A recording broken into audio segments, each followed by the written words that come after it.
Si subo un poco me baja. Ya estamos en el aire, sí, bueno. ¿Qué tal? ¿Cómo estás? Muchas gracias nuevamente. Un gusto trabajar para vos, obviamente, buscando conocimientos, personas, experiencias, siempre te digo lo mismo. Tumpa en televisión, vamos a empezar ahora a conversar acerca de lo que es el hombre en las ciudades, y esta última sensibilidad que se impone, que es el cuidado de la naturaleza, el cuidado del aire, el agujero en el espacio, cosas que de pronto para nuestros padres y para nosotros, cuando éramos todavía muy chicos, es un poco imposible entrever esas cosas, pero van pasando los años y aparecen cuestionamientos, además de reivindicaciones de los animales, la naturaleza, el aire, el ruido, la sociedad, los especialistas dicen el estrés que está generando la problemática psicológica que genera el convivir hacinados en ciudades dormitorio con departamentos que se llaman hoy monoambiente, de 1 o 2 dormitorios, porque las fábricas en las grandes ciudades requieren mano de obra, y lo importante es que esta persona vaya y descanse un rato y vuelva nuevamente a trabajar. Así se hicieron grandísimas ciudades, y hoy está José María Velasco, que es español, está trabajando acá en la René Moreno, y es especialista en todos estos temas que más o menos yo te he tratado de mostrar. José María, gracias por estar acá, muy amable. Muy bien, muchas gracias por invitarme, gracias. ¿Y por qué estás por acá? Empecemos por ahí. Bueno, estoy aquí en un programa de intercambio con la Universidad Española, en un programa de investigación científica para la capacitación de posgraduantes en este tema de vivienda y urbanismo. Vivienda y urbanismo. Por supuesto que vos has hecho la especialidad en eso, sí. Sos abogado además. Sí. ¿Qué más? Soy abogado por la Universidad Complutense de Madrid, y en la Facultad de Arquitectura hice la dirección de empresa constructora, una especialización en maestría, y estudié los 2 doctorados en la universidad. Entonces, mi especialidad es simplemente lo que es el diseño, propiamente dicho, del producto inmobiliario desde la faceta social, desde la faceta financiera y desde la faceta jurídico-técnica. Entonces, ese es el proyecto en el que estamos. Actualmente en la universidad estamos trabajando en maestrías de dirección de empresa constructora desde este concepto global. Esta maestría la damos en el Hábitat, que es donde hemos legalizado y actualizado el programa, y es un programa que se da en Madrid desde hace 25 años, y aquí hemos empezado hace 3 años con un éxito importante. Vamos por la 3ª versión de este programa, donde hay arquitectos, ingenieros, abogados. ¿Maestría en dirección de empresa constructora, en el concepto de empresa constructora de este criterio que hablaba, ¿no? De una empresa que tenga el criterio más urbanístico, consolidado, de ciudad, y de que la vivienda sea una estructuración de cohesión social. Ese es el instrumento. Ese es el instrumento. Ya, justo viene a cuento porque en este momento hay cuestionamientos, por lo menos dentro de la capital, acá, la capital cruceña, acerca de las construcciones, puentes y todo lo demás. Que no vamos a entrar en eso, sino lo que sí no se puede negar, que esta ciudad, una eclosión social fuerte en los últimos 30 años, y que ya están los municipios cercanos a ser una mancomunidad de municipios por el crecimiento que hay. Tanto de la misma generación de los cruceños de acá, la gente que se ha venido del altiplano en busca de trabajo, de nuevas formas de vida, y extranjeros, de alguna u otra manera también. O sea, que esto se ha hecho un poquitito grande. Y obviamente está el congestionamiento vehicular, por empezar. No sé, los niveles en mi época se llamaba el smog, no sé si se seguirá llamando ahora el humo que despiden los vehículos, digo porque están cambiando. ¿Cómo ves a Santa Cruz vos? Vamos a empezar por ahí. Bueno, en principio desde el punto de vista social, técnico, es una ciudad que está muy superada por el crecimiento, es decir, o sea, entonces hay algunos esquemas de estructuración necesarios que el crecimiento les sobrepasa. No es nada extraño, porque este movimiento ya en los años 60 en toda Europa sucedió, que era la emigración del campo a la ciudad, que generaba una avenida de gente, primero, que no tiene la estructura ciudadana como convivencia, por tanto le resulta difícil adaptarse a las ciudades en donde ellos vienen de un entorno rural, donde el concepto de vida y social rural no tiene nada que ver con el concepto urbano. Se incorporan a una ciudad que estructuralmente, desde el punto de vista urbanístico, tiene deficiencias, porque, lo que digo, está sobrepasada. Además, hay algunas deficiencias fundamentales, como por ejemplo el caso de transporte público o incluso el propio concepto de ciudad. El propio concepto de ciudad es una ciudad desestructurada, ni siquiera es una ciudad que tenga un concepto de crecimiento, de estructuración y cohesión. Desestructurada. Desestructurada. Esta capital. ¿Por qué? Porque se prima un condominio privado, se prima residencial y colateralmente convive con escasez, pobreza, deficiencia, hasta extremos de que hay condominios cerrados de extremo lujo colindantes con extrema pobreza. Podemos ver condominios del séptimo anillo, del sexto anillo, donde usted sale y sale del lujo al abismo. Al abismo significa wow, sin ni siquiera tener pavimento, ni siquiera tener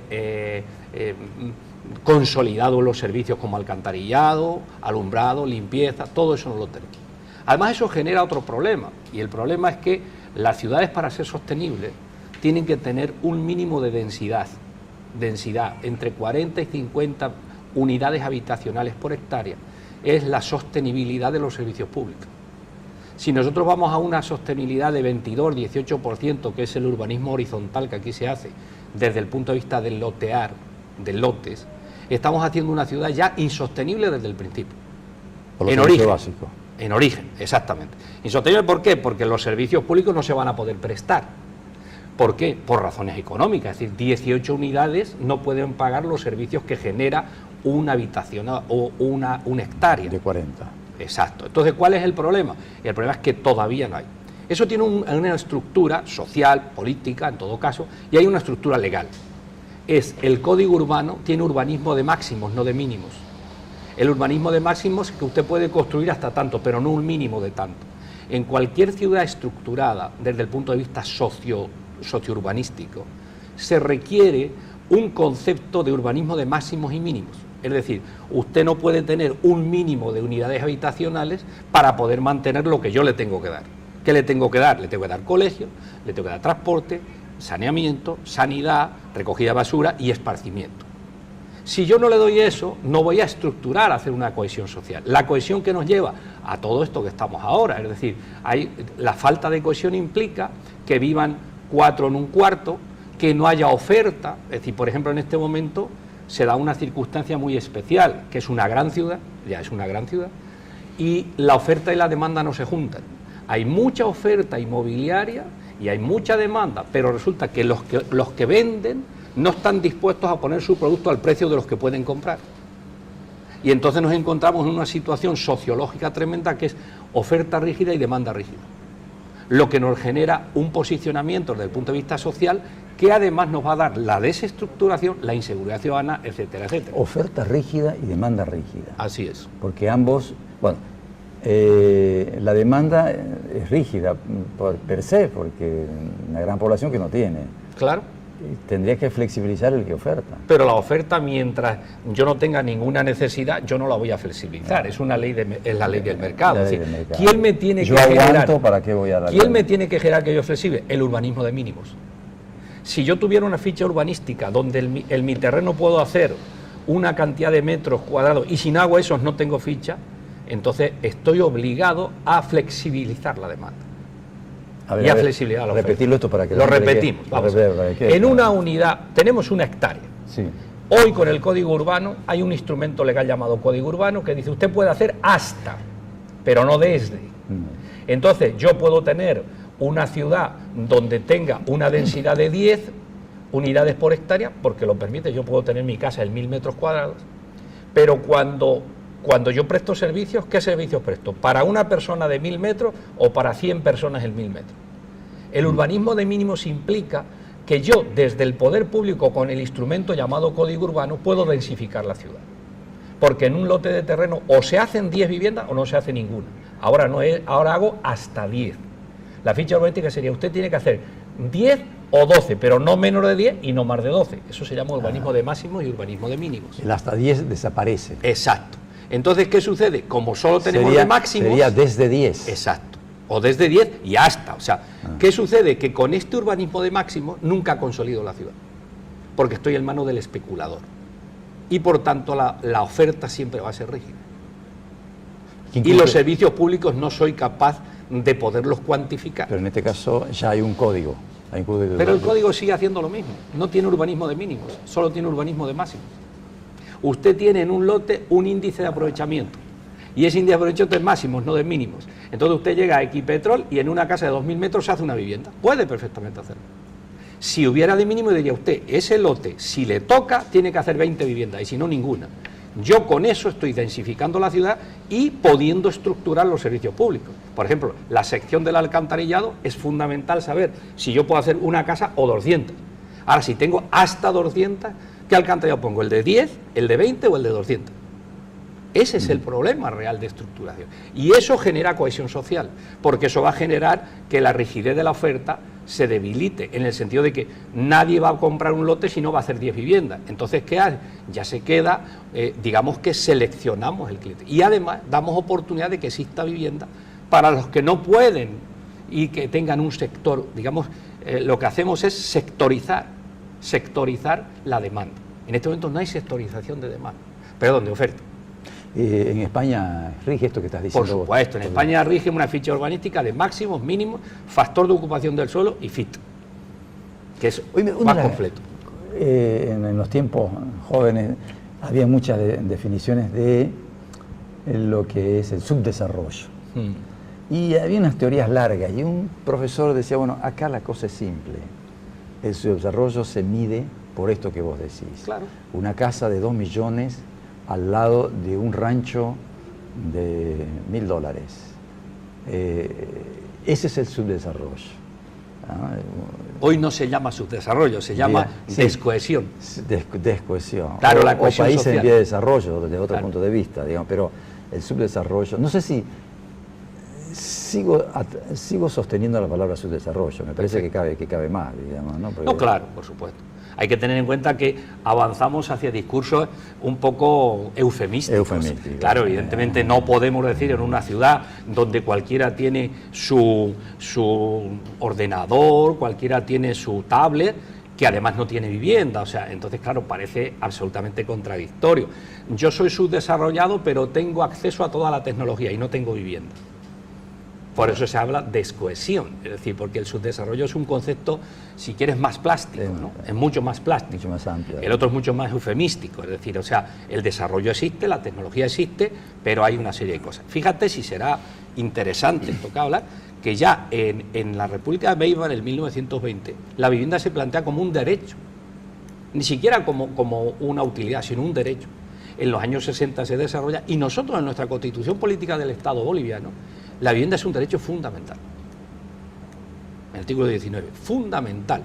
Y sin embargo estamos así. Bueno, escribimos muchas cosas nosotros. Claro, por eso digo. Después andar a cumplirla, digamos. Claro, pero por eso te estoy diciendo el concepto. Vamos al concepto que hablábamos al principio.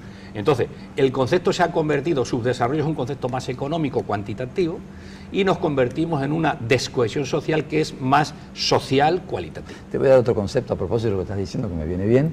Es que otra de las definiciones de lo que es el subdesarrollo es que el hombre subdesarrollado en los países tiene un pensamiento mágico. Si ya lo escribió, es como que ya estuviera hecho. Claro. Descansa. Está escrito.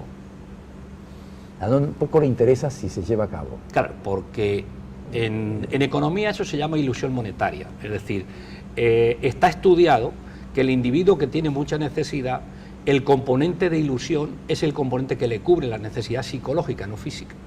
Entonces, lo que estamos hablando es la ilusión monetaria que hablan los economistas. Es decir, resulta que yo lo he escrito en el papel, efectivamente, o incluso lo veo en mi entorno, es decir, que todavía es peor. Es decir, yo en mi entorno veo que se vive bien. Ah, aquí vivimos bien. ¿Y usted cómo vive?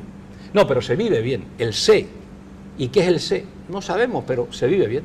De hecho, yo, por ejemplo, cada día que salgo a la calle, evidentemente ya me estoy en otro criterio un poco más adaptado, bueno, se vive bien y yo voy, los semáforos llenos de niños, los otros, o sea, quiero decir, bueno, oiga, aquí dónde están los servicios públicos, etcétera. Entonces, claro, hay un momento en que ese concepto es más cualitativo, ¿no? Y de hecho, esta filosofía que se está implantando, incluso, digamos, desde el punto de vista del poder político, en el concepto más amplio político, social, evidentemente a todo el statu quo le interesa que la gente piensa que vive bien. Que luego viva o no ya es otro problema, pero vive bien, es decir, y conceptualmente él se entiende que vive bien. De hecho, hay una estadística donde los países que mayor satisfacción tienen son países subdesarrollados, no, ni siquiera los desarrollados. Y es por lo que dice, bueno, el surrealismo mágico y además viven la ilusión monetaria. Exacto. Se hace ilusión. A propósito, unos años atrás no había combustible en las gasolineras, ¿no? Y el ministro respondió y dijo, el pueblo tiene una sensación de que no hay. Claro. ¿No? La sensación, pero viendo las colas en los surtidores, no hay, es sensación. Bueno, pero vamos al tema, ¿qué cosa? El capitalismo aglomeró a la gente en las ciudades, fueron forzados. O sea, es duro también esa aglomeración que se dio por el siglo XVII, XVIII. Claro, lo que pasa es que sufrimos. ¿En qué se basa? En que hemos pasado de unas economías productivas a una economía industriales. La economía productiva es básicamente el sector primario, agrícola, ganadería. Entonces yo no necesito desplazarme. Incluso esas sociedades eran sociedades de autoabastecimiento. Hemos pasado a sociedades modernas con la revolución industrial a sociedades industriales, donde necesito el puesto de trabajo para comprar productos. Hemos pasado del trueque a la compra, al mercado.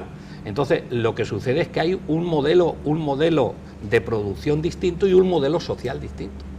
¿Qué sucede en el siglo XIX con las grandes, el movimiento sobre todo anglosajón, ¿no? Los grandes movimientos, bueno, pues que las empresas toman una decisión que es clara, es decir, va a venir mucha gente, entonces yo les creo hábitat. Y de hecho hay un fenómeno, en Inglaterra, al día de hoy en Londres se mantiene, donde hay en todos los suburbios, hay ciudades dormitorios, que de hecho en las grandes ciudades, en Madrid sucede también, ¿no? Quedan, las metrópolis, las grandes metrópolis, las áreas metropolitanas están rodeadas de ciudades dormitorios. ¿Para qué? Como bien has dicho al principio, viene, descansa, se va y punto. Es decir, o sea, se convierte el sujeto en un sujeto productivo. Entonces, al final ese es el tema. ¿Cómo se palía esto? En el primer mundo, en el mundo más desarrollado, se palía con una figura todavía más perniciosa, que es la de los centros comerciales. Entonces yo hago ciudades dormitorios con centros comerciales y el individuo pasa de ser productor a ser consumidor, es decir, durante la semana produce y duerme y durante el fin de semana compra. Lo espera el súper. Compra. Entonces este fenómeno lo tenemos aquí, es decir, la gente va a los centros comerciales por esparcimiento y no se da cuenta que desde que pasa de la puerta hacia adentro es consumidor, no es ciudadano. Usted se toma la molestia de pasearse por los grandes centros, que yo lo he hecho, sí, y no hay una sola silla que no sea para consumir. Sin embargo, el concepto urbano sería el de plaza pública, donde es esparcimiento, donde hay sillas, esparcimiento, niños, etc. Ese es un defecto estructural de cohesión social. No hay espacios públicos de esparcimiento y de convivencia para la cohesión, para la multirracialidad, para el multicultura, para el hombre rural que se incorpora a la vida urbana. Es al revés, generamos zocos de desestructuración, porque yo no puedo ir a un centro comercial si no tengo determinado nivel, pero además genero otro zoco, y es que hago el mercado de la calle, que es el mismo criterio. O sea, el mismo criterio de centro comercial o de suburbio o de condominio de lujo y suburbio es exactamente el mismo de cohesión social, porque nadie que no sea de ese entorno puede entrar. Es decir, ¿dónde se manifiesta? En un condominio de lujo no puede ir alguien que no tenga ese nivel, o que sea de un modelo, por ejemplo, un modelo familiar alternativo, como dice el Código Familiar, monoparentales, matrimonios del mismo sexo. No se les ocurría ir o se le ocurriría, pero bueno, tendría una cierta resistencia en un condominio de lujo. La misma resistencia tendría en un suburbio. A eso se llama descohesión. Y ese es un fenómeno que estamos viviendo en la actualidad. Y en la actualidad estamos viviendo que el centro comercial se convierte en un lugar de esparcimiento y de ocio, pero de una manera totalmente contraria, porque es un elemento estructural de consumo. Esto llevó al aislamiento del hombre vive solo, por más que esté rodeado de millones. Claro. La ciudad está para el tráfico, está para los comercios, está para todo, y él puede convivir en una habitación o en un suburbio. Otro elemento, ha llevado a la soledad, al aislamiento, trae otros inconvenientes. Por ejemplo, las nuevas ciudades todas se plantean pensando en que haya unas grandes avenidas para los autos, haya autopistas, pero no hay paseos, la gente no va andando, o sea, uno no puede ir andando a ningún sitio. Entonces ha desaparecido el ciudadano de a pie y ha entrado el vehículo. Hoy las ciudades se estructuran pensando en los vehículos. Vemos que tenemos puentes elevados, que tenemos rotondas, que tenemos 7 u 8 carriles y permanentemente haciendo... Y no tenemos una ciudad de a pie. Eso, por ejemplo, es otro fenómeno importante. Es decir, ¿por qué? Porque hemos convertido algo importante. Las distancias no se miden en kilómetros, se miden en tiempo. Es otro fenómeno fundamental de la vida urbana. La vida urbana, el reloj es fundamental. El viaje me dura 40 minutos. Exactamente. Y usted mire, la publicidad dice lotes a 10 minutos, ni siquiera dice si están a 1 kilómetro o a 3 o a 7, a 10 minutos. Es decir, hemos convertido la función espacio en función tiempo. Ok, vamos a hacer un pequeño corte y volvemos enseguida.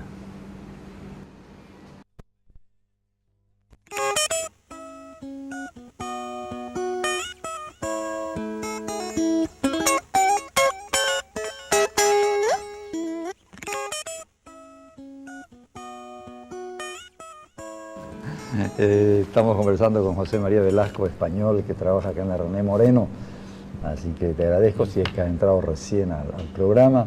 Un tema interesante que tiene que ver el hombre en su hábitat, que poco se estudia en esta zona, y estamos haciendo el intento de conversar, ya que eres especialista en el tema, referente a las consecuencias de no estructurar una ciudad desde todo punto de vista, como te dije al principio.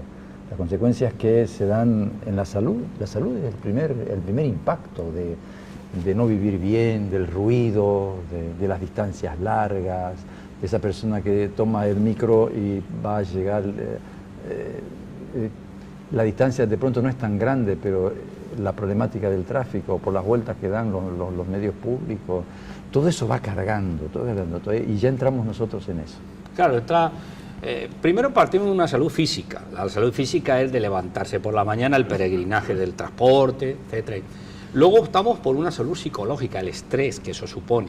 Y finalmente hay una salud psicosocial, que es toda la cuestión de lo que implica de desestructuración familiar, lo que implica de hacinamiento, y eso va a llevar a algo más grave que la salud, que es el alto índice de delitos contra las personas y delitos contra el honor, y eso es una fundamentación básica de la estructura social, primero desde el punto de vista del hábitat, es decir, del entorno y de tu casa, porque no olvidemos que una casa no deja de ser el entorno íntimo del entorno exterior. Dicen los estudiosos de este asunto que el pasillo que una casa tiene es como la calle que uno... Entonces los habitáculos, la intimidad tuya es la casa de la calle, es decir, hay una transmutación de concepto del entorno urbano al entorno familiar. Si yo en mi cuarto dormimos 4, evidentemente intimidad no hay. ¿Y qué va a generar? Va a generar un estrés, va a generar una posición emocional y como consecuencia de ello un problema de los que muchos tenemos, porque claro, ese es el análisis. Índice de divorcio, los tenemos altísimos, es decir, hablan de que tenemos del orden de un 60 y tanto, 70% de índice. Eso implica una desestructuración familiar que implica varias cosas. La primera, que el divorciado está solo, tiene que buscarse otro sitio. Si retorna con su madre o su padre, retorna al hábitat anterior y pierde la autonomía. Eso implica estrés, dignidad y valoración. El que se queda solo, en este caso, por ejemplo, las mujeres normalmente se quedan con la carga de los hijos, la casa. Bueno, en definitiva es una desestructuración que genera a su vez otro problema. Y ese problema también viene por ahí. Es decir, si hubiera una oferta importante de vivienda, por ejemplo, como primer elemento de cohesión, pues evidentemente no tendríamos estos hacinamientos. O incluso esas viviendas, por ejemplo, que hubiera una ciudad más horizontal que vertical. Fíjate si es contradictorio lo que estamos hablando y seguimos urbanizando horizontal. Es decir, lote, casa, lote, casa, lote, casa. Cuando en una ciudad donde ese señor que vive en la ciudad satélite o vive en Cotoca, tiene que generarse una hora de transporte diaria, de ida, o una hora de vuelta, lo que implica en su tiempo, su dedicación, y por supuesto, ni se le ocurre a ese señor pensar en lo que es el ocio. O sea, no existe el ocio. Es decir, porque llega roto a su casa y no piensa más que en dormir y levantarse a la mañana siguiente. Cuando convive con los hijos, cuando hace los deberes, participa, educa, ¿O cuándo piensa él en cultivarse mínimamente? Cultivarse desde el punto de vista cultural. No hay lugar. No hay lugar. Y los sábados al súper. Entonces, claro, es decir, hay un momento que es un entorno cíclico. Y ese entorno cíclico es una espiral de la que no sale. ¿Y qué sucede? El niño que está en ese ambiente adquiere esa espiral y se hace eterno. Fíjate vos que no solamente es eso, sino que además, no hablemos del que sube a un micro, sino el que va a manejar un auto sabe que tiene 20 autos adelante y le ponen el semáforo, bocinazos, insultos, o sea, hay acá en Santa Cruz sé que se está buscando la manera de tener ciudades intermedias, sería una de las posibilidades, por ejemplo, por la zona de la Chiquitanía, hay ciudades más o menos grandes, todos son San Rafael, hay varios santos de nombre de las ciudades, no recuerdo algunas, pero para evitar que esto llegue a tener 4 millones acá a poco, porque si no va a seguir, digamos. No sé si las ciudades intermedias, creo que en Norteamérica ya se avivó de esto hace 100 años atrás, ¿no? Claro, vamos a ver, en Europa y en Norteamérica se está incentivando las ciudades de menores de 200.000 habitantes y mayores de 50.000. Hay un entorno entre 50 y 200.000 habitantes. Como el máximo y el mínimo. Claro, exactamente, porque es el entorno óptimo, es decir, o sea, el más de 50.000 da para que haya economía productiva, servicios, y el menos de 200.000 da para que haya convivencia, o sea, es decir, es un término medio. Ese sería el prototipo de ciudad que sería. Además, estas ciudades, para que tengan una real estructuración, ¿qué se está haciendo? Se está haciendo lo que se llama sistemas generales, que son autopistas, trenes, etcétera, de intercomunicación, que lo que hacen es que yo no tenga necesidad de desplazarme. Por ejemplo, en Europa nadie se desplaza en 150 kilómetros a la redonda, usted con un tren de alta velocidad o con un buen transporte en 45 minutos tiene el desplazamiento hecho. ¿Qué sucede? Yo puedo vivir en un entorno de 100.000, 70.000 habitantes, donde estoy en una economía productiva, y sin embargo tengo una metrópoli cerca, donde puedo tener ya un alto consumo, puedo tener una alta diversión, o incluso puedo tener que mis hijos vayan a estudiar de manera cómoda, es decir, o sea, cómoda significa que con un pasaje de ida y vuelta van. Por ejemplo, estoy hablando en España, estudiar en 150 kilómetros de Madrid no es difícil, tienes un transporte de 45 o 50 minutos y un costo muy asumible. ¿Qué hace? Descongestionar tremendamente la ciudad. Porque evidentemente a mí no me interesa vivir en una ciudad que es carísima, de alquileres de vida, y sin embargo vivo en un entorno donde con un desplazamiento mínimo lo puedo hacer. Ese sería un esquema importante de adelgazar las ciudades. Otra opción es generar áreas metropolitanas que consoliden estas ciudades satélite que se convierten en ciudades dormitorio. Esas ciudades dormitorio se consolidan como ciudades residenciales y a partir de ese momento también generas estructuras sociales. Me parece que desde el punto de vista sociológico la palabra ciudad dormito es denigrante, se la ve así. O sea, claro, pero... porque claro. Sos un engranaje, o sea, vos vas a... O sea, lo que pasa es que se estructura, no claro. Fonéticamente... No, claro, por supuesto, o sea, ciudad más peyorativo no puede ser, pero es la realidad, es decir, o sea, ¿por qué se llaman ciudades? Pero me llama la atención cómo lo decís tan técnicamente, claro. ¿no? Pero es así. Son ciudades, pero ¿cuándo se inventa la ciudad de dormitorio? La ciudad de dormitorio es un invento de la Viena Roja del 1930. En el 1930, para la reconstrucción de Alemania, se plantean grandes centros urbanos donde eran trabajadores. ¿Y sabe lo que hacían? Es curioso.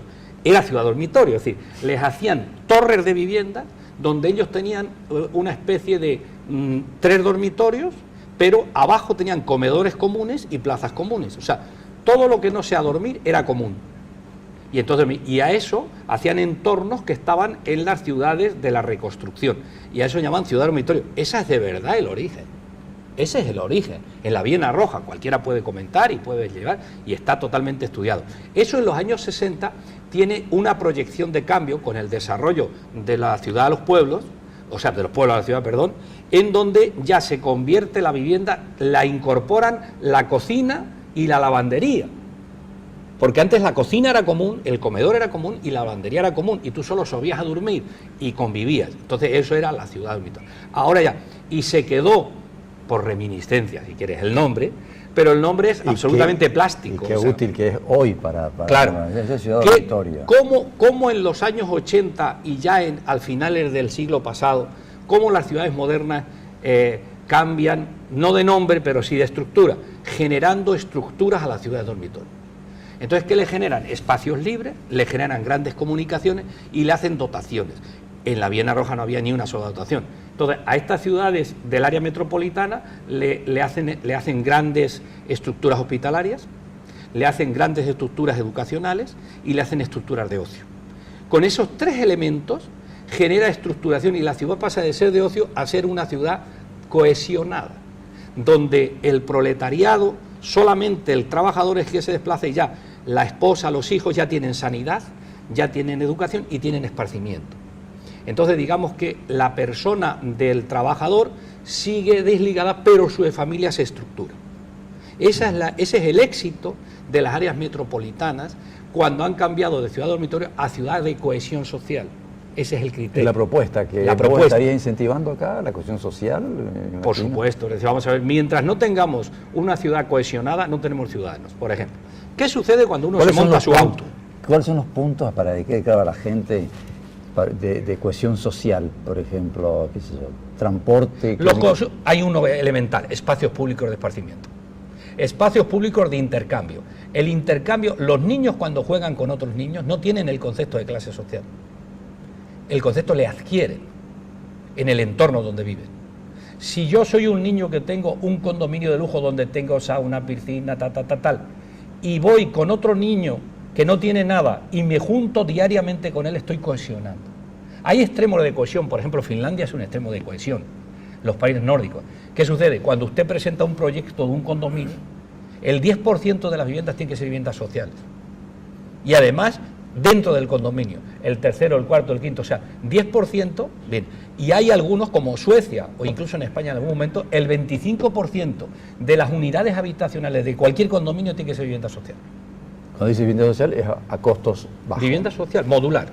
En todo el mundo la vivienda tiene el mismo criterio. Yo digo vivienda social porque es el lenguaje aquí. A nosotros lo llamamos vivienda de protección pública, otros lo llaman vivienda urbana, pero en todo caso son viviendas que son modulares en costo, de modo y manera que el módulo de compra equivale al módulo de salario mínimo. Entonces, toda la adquisición de esa vivienda está generada en función del salario mínimo. ¿Es posible hacer eso acá? Por supuesto que es posible. Técnicamente es posibilísimo. Otra cosa es que sea, no sé, que interese, que de cosas distintas. Oíme, es técnicamente posible. Oíme, en estos países suena más fuerte lo mío, la palabra mío. Este edificio es mío. Claro, pero eso es por una cultura. Privado. Claro, pero a ver. Pero suena, ya sé que sí. Es de cultura, pero todavía estamos en eso. Claro. Capaz que ni España llega a eso. No, nosotros estamos ya en un pequeño avance. Por ejemplo, nosotros tenemos muchos espacios públicos. Tú piénsate que somos un país. Primero, somos el país más visitado del mundo, con 55 millones de visitantes el año pasado. Una barbaridad. Entonces, claro, tenemos una cultura del otro tremenda. Es decir, o sea, nosotros tenemos en cualquier calle de Madrid, cualquier calle de Toledo, usted tiene todas las razas y todas las culturas. Entonces, evidentemente, uno se vuelve más... bueno, no te llama la atención, es decir, es alguien más que está, ¿no? Si a eso le sumamos que por normativa nosotros no podemos hacer un condominio cerrado sin vivienda social, pues evidentemente ya sabemos que por ley, o sea, no tenemos ningún debate. Si a eso le sumamos que nuestro esparcimiento siempre es público, no tenemos esparcimientos privados, todos son públicos. De hecho, por ejemplo, el éxito que ha tenido gobiernos de los años 80, Felipe González tiene un éxito porque plantea espacios públicos hasta el extremo, por ejemplo, de que las ciudades de más de 50.000 habitantes tienen centros de alto rendimiento. Un centro de rendimiento es donde va un muchacho con 7 años y se le selecciona para que sea un olímpico mañana. Y eso es público. Entonces, ¿Vos viste que acá los condominios te promocionan espacios públicos dentro del condominio de alto nivel? No. Pero promocionan exclusividad. Por eso. No público. No es público. Habla de alto, exclusivo, de alto standing. Y sin ningún rubor. No, claro, pero a ver, partimos de otra cuestión. ¿Desde cuándo es fundamental el concepto propietario? En la cultura judeocristiana, ser propietario es ser persona.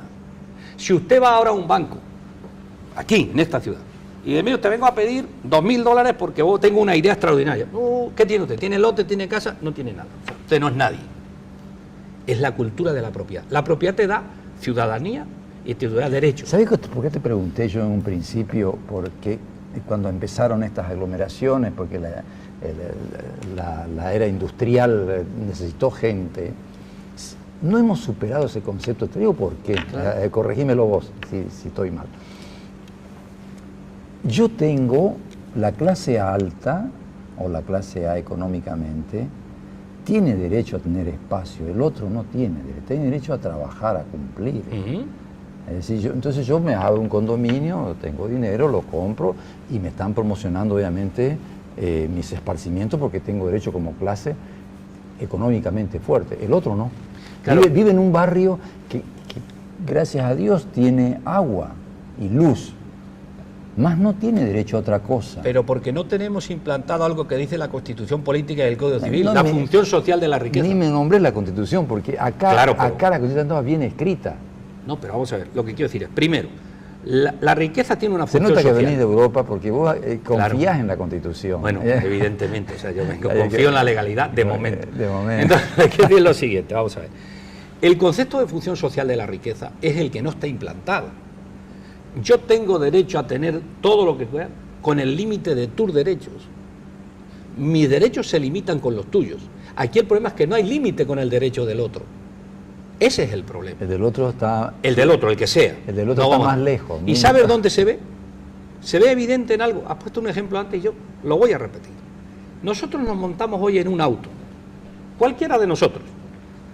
Usted póngase en un centro a ver quién le cede el paso. Nadie. Nadie. Pero es más, no solo no le ceden el paso, sino que en una intersección se pone otro que le corta después de una cola enorme, es decir, que le daría igual estar 2 metros más atrás, pero se corta y a usted le corta.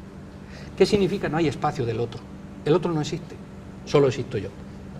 Entonces, el otro no existe, y como el otro no existe, ni se me pasa por la cabeza que tiene derechos, o sea, eso ni se me pasa. Entonces, ¿cuál es el problema? El problema es que hay una estructura de pensamiento judeocristiana en su profundidad, donde yo soy propietario sin límite, y la propiedad también tiene límite, incluso los derechos tienen límite. Mis derechos tienen límite donde empiezan los de usted, y los de usted empiezan donde empiezan los míos.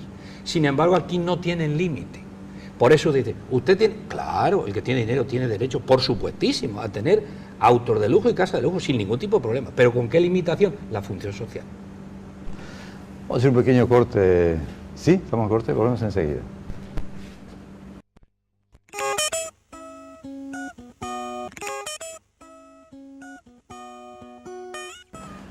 Hola, ¿qué tal? Estamos en el último tramo del programa ya, no sé cuántos minutos quedan, a ver si lo podemos sacar más conocimientos acá a José María Velasco, que tenemos el gusto de estar conversando con él acerca de tienen 8 minutos. Gracias a vos porque estás ahí, estas cosas son interesantísimas. Ya. Las relaciones de poder. Bien. Si nos remontamos a las relaciones sociales, nos remontamos a una evolución histórica normal.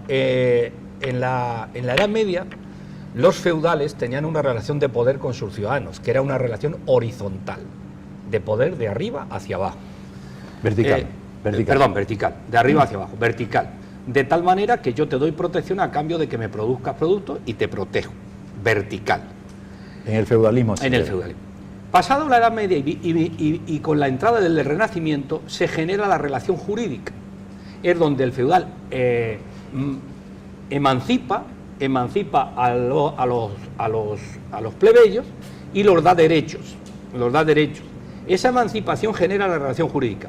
Entonces, la relación vertical de poder se ve transformada por la ley en relación horizontal de igualdad. Entonces, cuando nosotros tenemos la relación social horizontal, solo tenemos un tema, el poder de la ley. Si vamos a lo que estábamos hablando antes, vemos que en donde estamos, lastimosamente, no hay una relación horizontal. Estamos en una estructura social de poder. En el hábitat, que es lo que nos ocupa hoy, ¿qué es un condominio? Es un condominio de lujo, una relación de poder. Es una manifestación de poder hacia el entorno. Y se lleva al extremo de que incluso hago la relación de lujo, una condominio de lujo, en un sitio inhóspito, pero yo demuestro mi poder. Eso si nos remontamos a la Edad Media, eran los castillos medievales donde se hacían. Se hacían en las fortalezas donde todos lo veían. ¿Dónde hacían en el siglo XVI y XVII todo lo que era el poder, los jesuitas, las iglesias, era el punto más alto del pueblo. ¿Por qué? Porque era la manifestación del poder. En este caso, muy moderno, pero en el fondo con el mismo trasfondo, no hay una relación de igualdad, hay una relación de poder. Y esa manifestación se demuestra en el hábitat, que era lo que hablábamos antes. El embardado te significa, si vos lo podés leer de otra manera, porque una barda, ¿qué tienes? Es nada más que un bardado. Claro, lo que pasa es que tiene un componente social, psicológico, fundamental. Es decir, es la nada, es el límite entre unos y los otros, ¿no? Frío, de cero invitación a la convivencia. Claro. Es decir, y una especie de exhibición. En la arquitectura, en el concepto arquitectónico urbanístico se llama barrera arquitectónica. Es una barrera. La barda es la barrera arquitectónica sociológica del resto. Somos nosotros y el resto. ¿El resto quién es? No me interesa. Pero incluso cuanto más alta la barda y más opaca sea, mayor relación de poder, porque mayor exclusión tengo de los demás.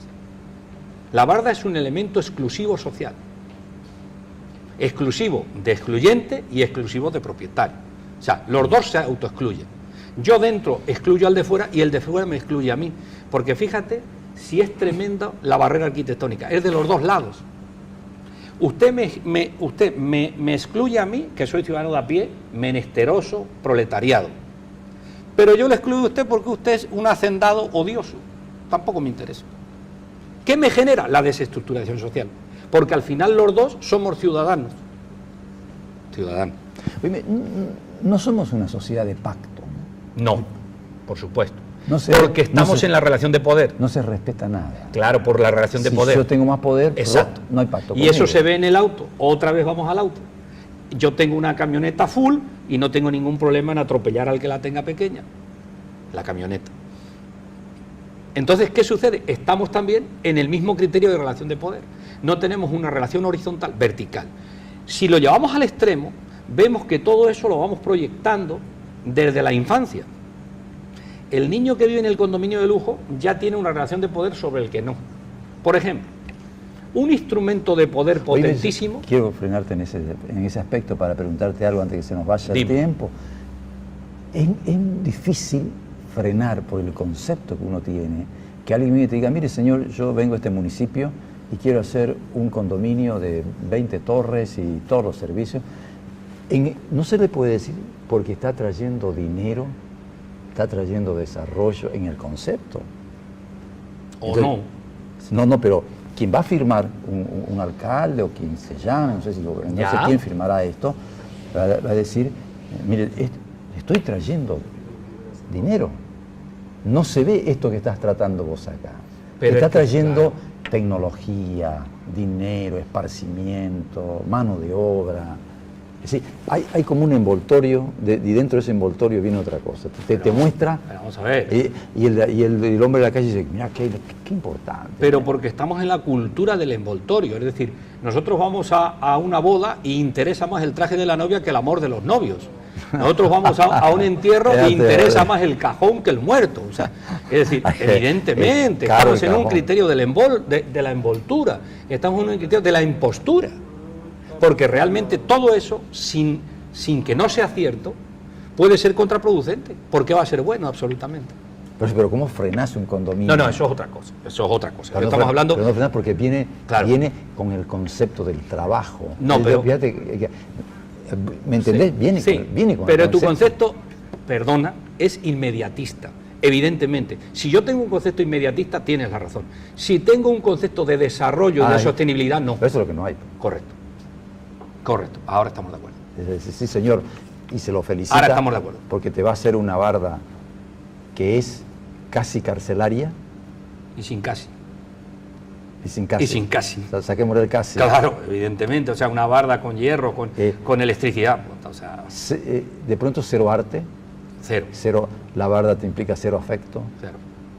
O sea, la barda te anula. Absolutamente. Pero a los de dentro y a los de fuera. Es un efecto múltiple. Ni siquiera es un efecto unilateral, es bilateral. Ese es el problema de la cohesión. Todos creemos que la barda solo anula al de fuera, no, anula al de dentro. Porque me genera un estado de animadversión sobre el poderoso. no me genera un estado de cohesión con el poderoso. La animadversión hacia el poderoso es la misma que el poderoso tiene hacia el menesteroso. Vos te entraste y me dejaste afuera. Correcto. Porque tenés. Correcto. Y entonces no eso sos amigo, no sos exacto. amigo. No cohesionamos. Nada. No tenemos relación horizontal. No tenemos nada que ver. Exacto. Es una cuestión, para que se entienda, es una relación de poder. Exacto, de poder. O sea, yo puedo. Estrictamente. Bueno, te quedaste afuera, mala suerte. Claro, exactamente. Así es. Se me ha gustado. Más cosas. Muchas gracias. A vos te espero la semana que viene con otro programa. Muchas gracias por estar con Tumpa. Chau, chau.